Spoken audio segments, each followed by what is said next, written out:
Kamu lagi ngapain sih? Kok kelihatannya sibuk banget? Ini loh, aku mau join organisasi. Lah, ngapain? Katanya organisasi bikin capek. Kata siapa? Welcome to Duta FEB Podcast.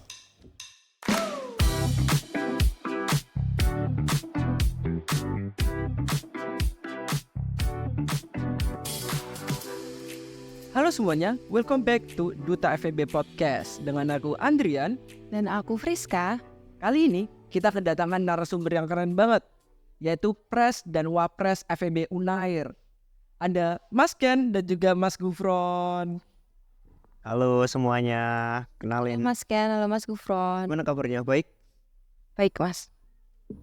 Nah, karena kita udah kedatangan tamu-tamu yang keren-keren banget nih, petinggi-petinggi negara, petinggi kampus, kita akan bahas apa itu emang organisasi sepenting itu tah? Karena aku ada teman yaitu Friska di sebelah aku, itu dia bertanya, organisasi itu bukannya bikin capek aja ya Mas? Apa manfaat dari pengalaman organisasi untuk kedepannya? Oke. Jadi halo semuanya, kenalin aku Gufron di sini. Aku di sini sebagai Presiden BEM FEB Unair tahun 2024. Jadi di sini saya akan membagikan sedikit pengalaman lah terkait dari tadi pertanyaan Friska sama Andrian ya, terkait dengan organisasi itu emang bikin capek apa enggak sih? Sejujurnya bikin capek, tapi asal kita itu bahagia menjalanin, capek itu akan enggak terasa kok. Karena pada hakikatnya setiap kita melakukan sesuatu, melakukan kegiatan, capek itu manusiawi lah. Tapi bagaimana kita itu mengatasi hal tersebut dengan bikin bahagia gitu. Karena kalau misalnya nggak mau capek, ya udah nggak usah kuliah, tidur di rumah, jadi pengangguran enak gitu. Dapat makan dari orang tua, nggak usah susah-susah belajar. Nah itu, mungkin itu ya sedikit opening dari aku sih. Oke, Mas. Kalau boleh tahu lagi nih, Mas. Berarti statement tentang hal tersebut yang sudah disebutin sama Kak Adrian tadi, berarti belum sepenuhnya benar ya, Mas? Berarti itu tergantung dari pure orang tersebut ngelakuin kehidupan organisasinya itu gimana, kehidupan kuliahnya gimana. Oke.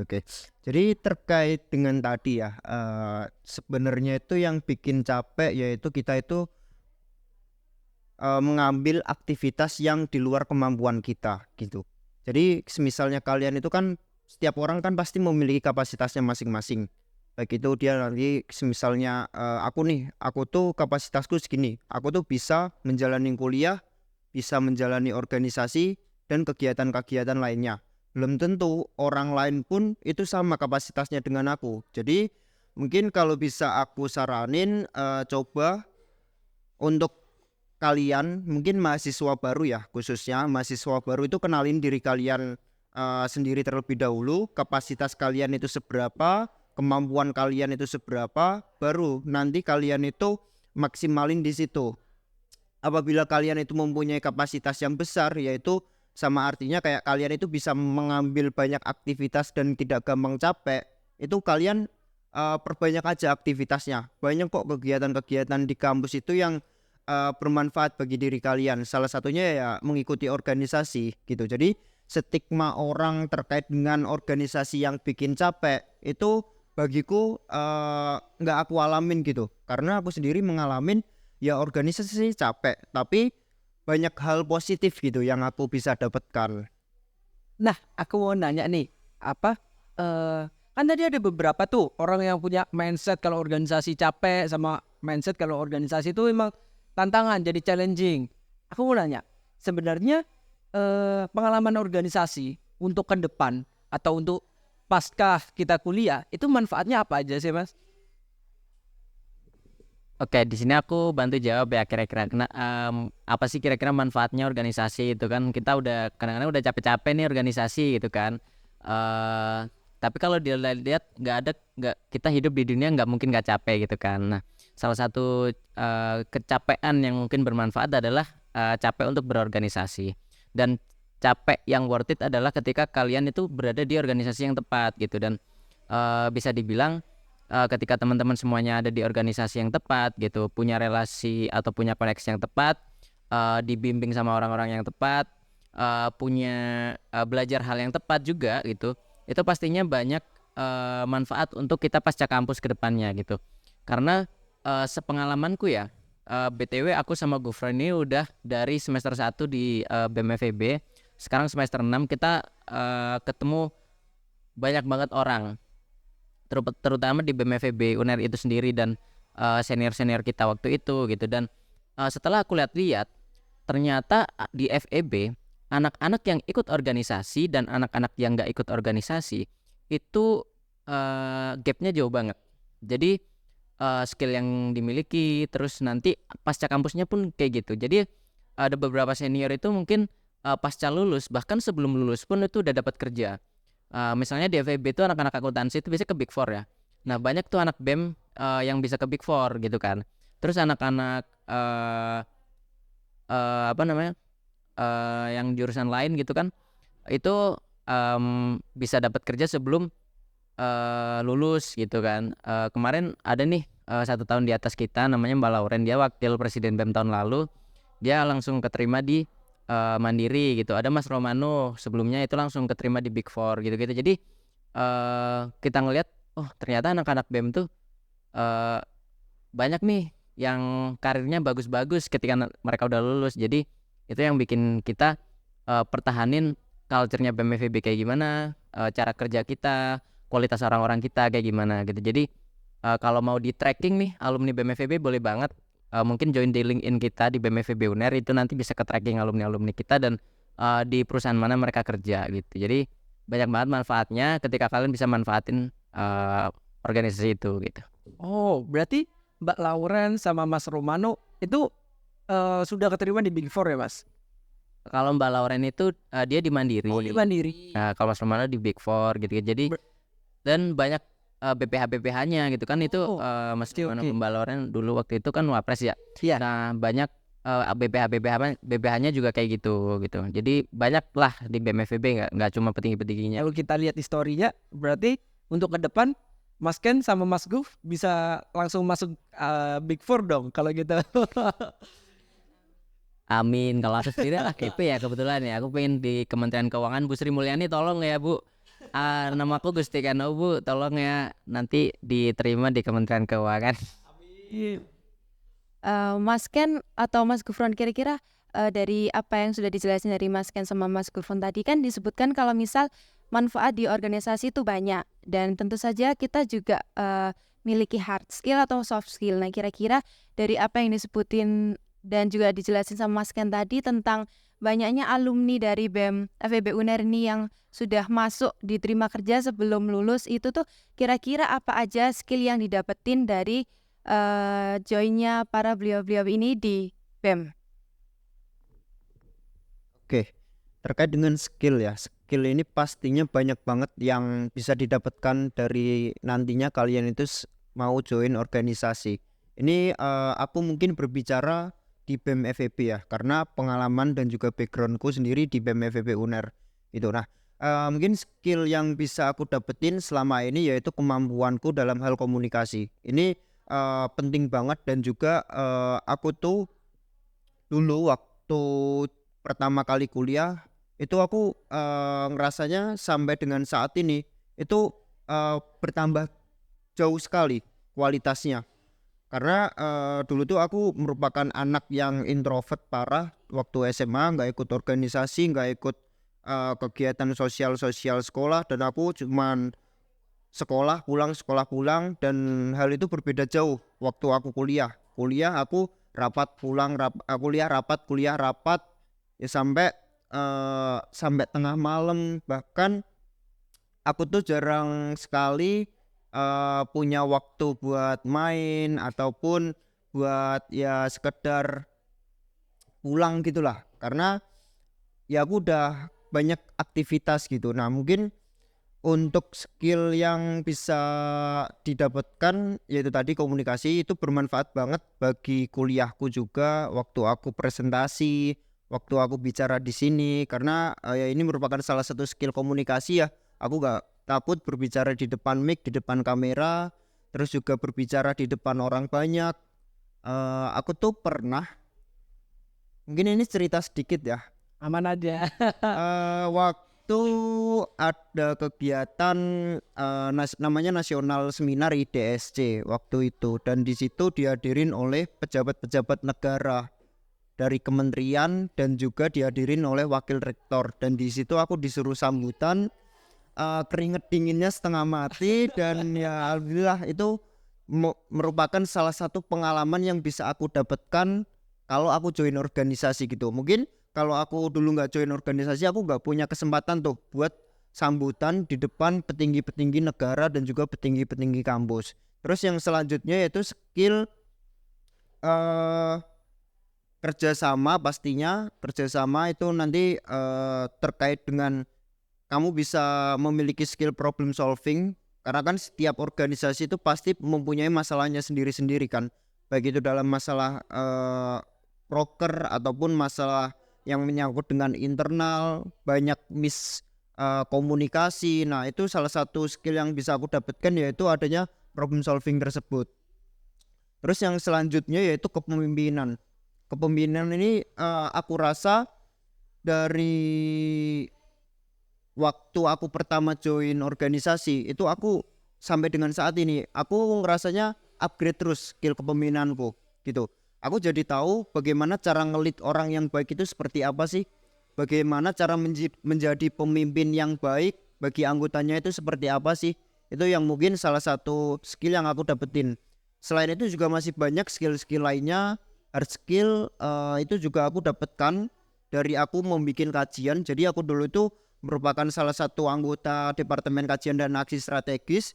Di situ saya juga belajar terkait dengan masalah sosial, politik ataupun perekonomian negara. Di situ saya belajar bahwasannya banyak ilmu-ilmu yang bisa aku dapetin di luar kelas ya. Jadi aku di kelas juga dapat, di BEM aku juga dapat gitu, hard skill itu.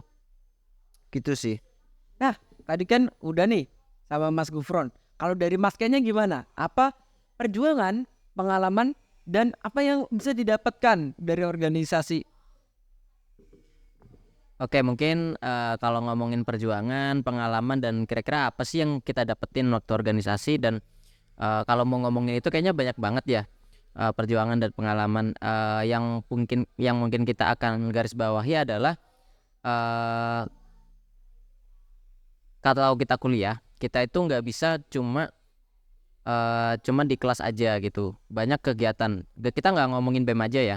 Banyak banget kegiatan UKM. Kamu punya skill ini, skill itu, dan manfaatin banget. Kalau kuliah itu kan mungkin kita sehari cuma 2 kali kelas atau mungkin 6 SKS gitu kan ya. Ya. Dan setelah itu kan masih sisa waktu banyak banget gitu kan. Nah, usahain kalau kita kuliah itu jangan sampai kita itu punya waktu kosong lah gitu, karena kita kuliah cuma 4 tahun. Dan banyak banget kesempatan ketika kuliah gitu. Jadi kalau mau berusaha, kalau mau berjuang, push aja limitnya gitu. Push aja limitnya, usahain kita itu sibukin diri gitu, dengan ikut kegiatan lain gitu. Selain organisasi juga banyak gitu. Nah, di situ kan kita juga banyak dapat skill ya. Pengalaman ya. Mungkin kalau ngomongin pengalaman banyak banget dapat skill, tapi yang paling kita garis bawahi adalah di organisasi itu kita jadi tahu gimana sih caranya kerja gitu. Jadi mungkin yang bisa digarisbawahi gimana sih caranya kerja. Nah, di dalam situ gimana caranya kerja itu kita dapat banyak skill yang tadi mungkin disebutin sama Gufron, misalnya komunikasi, problem solving, setelah itu ada teamwork dan segala macam. Jadi intinya gimana sih caranya kita itu bisa kerja gitu, karena organisasi itu nggak karena di dunia ini itu kayaknya semua itu terorganisasi gitu. Misalnya negara, terus ke perusahaan, terus sekecil mungkin di RT, di RW. Pokoknya semuanya itu terorganisasi karena kita itu punya tujuan besar. Kalau kita nggak bisa mencapai tujuan besar itu kan nggak bisa sendirian gitu, harus bareng-bareng. Nah, itu fungsinya organisasi gitu. Jadi pengalaman kita banyak banget dapet di situ. Terus meeting new people, dapat relasi, dapat kita usahain kalau di organisasi gelas kita itu selalu kosong gitu. Jadi otak kita tuh nerima aja semuanya. Jadi kita dapat input yang banyak gitu. Jadi serap ilmu sebanyak-banyaknya kalau pengalaman kayak gitu ya. Nah, aku mau tanya nih Mas, Mas Ken sama Mas Gufron kan jadi pres wapres di BEM. Aku mau nanya, jadi pres dan wapres tuh perjuangannya gimana sih Mas? Kan banyak tuh politik-politiknya, karena aku dengar di sosmed itu banyak banget politik-politiknya yang di kampus. Nah, kalau yang di luar, apakah di FEB juga kayak gitu atau gimana Mas? Oke, menarik nih kita membahas terkait dengan perpolitikan kampus. Jadi mungkin yang belum tahu ya, BEM ini merupakan salah satu miniatur dari negara. Kenapa kok aku bilang kayak gitu? Karena di dalam kampus sendiri itu ada asas 3 asas politik gitu. Ada yang namanya lembaga legislatif, eksekutif, sama yudikatif gitu. Nah, mungkin kalau di kampus sendiri itu ada lembaga eksekutif, itu lembaga eksekutifnya BEM itu. Jadi BEM itu mempunyai pres wapres, terus juga mempunyai beberapa kementerian dan juga departemen. Nah, mungkin aku mau sedikit cerita sih terkait dengan pengalamanku ya bisa menjadi presiden BEM FEB UNER tahun 2024. Jadi dulu tuh emang aku aktif banget di BEM FEB UNER, itu mulai dari magang, terus jadi staff, terus juga jadi deputi. Nah, pada waktu itu aku belum mempunyai kepikiran sama sekali untuk menjadi presiden gitu, karena aku ngerasanya masih banyak kok orang yang mempunyai kualitas di atasku gitu. Jadi aku tuh selalu termotivasi buat kayaknya aku harus memiliki skill yang bertambah terus deh setiap harinya. Nah, itu mungkin jadi salah satu motivasiku, dan ya mungkin ya aku tuh kepikiranku nggak sampai jadi pres wapres gitu. Aku tahun kedua udah cukup di organisasi. Mungkin nanti setelah tahun ketiga aku magang dan ikut kegiatan-kegiatannya lainnya di luar kampus gitu. Tapi aku ngerasanya pada waktu itu kayaknya aku udah dapet banyak banget benefit yang aku dapetin di BEM. Banyak banget benefit yang aku dapetin di BEM. Terus juga BEM FEB ini bagiku sendiri itu adalah rumah gitu. Nah, maka dari itu ya udah aku pengen untuk mendedikasikan diriku untuk menjadi presiden dan wakil presiden. Mungkin bagi orang, kenapa sih capek-capek gitu, padahal banyak kegiatan lainnya yang bermanfaat gitu loh. Tapi aku dulu itu berpandangan bahwa nggak ada salahnya dong aku memberikan ilmu kepada adik-adikku, karena dulu aku waktu jadi staff, waktu jadi deputi, aku tuh dapat ilmu dari senior-seniorku.